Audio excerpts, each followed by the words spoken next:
د پاکستاني حکومت اپوزیسیون د عمران خان د استعفا غوښتنه کړې. د پاندوارا په نوم د افشا شویو اسنادو په تړاو د فشارونو په لړ کې د پاکستاني حکومت اپوزیسیون د لومړي وزیر عمران خان د استعفا غوښتنه کړې ده. د مسلم لیگ نواز ګوند مشر احسان اقبال یو مطبوعاتي کنفرانس ته ویلي چې که چیرته عمران ته خپل او د خلکو عزت حداقل اهمیت هم لري نو باید په خپله خوښه استعفا ورکړي. هغه زیاته کړې چې د پاندوارا اسنادو تر افشا کېدو وروسته په واک کې د عمران خان د پاتې کېدو لپاره هیڅ اخلاقي توجیه پاتې نه ده.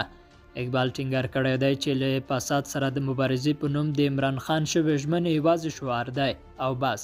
نوموړي څرګنده کړې چې د پاکستان اقتصاد کې د تورم یوازینی لامل هم د عمران خان غلطه سیاستونه دي.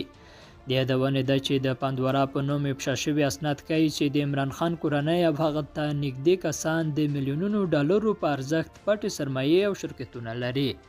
لیدونکو له غوږ نیونه مو مننه، ښې چاره.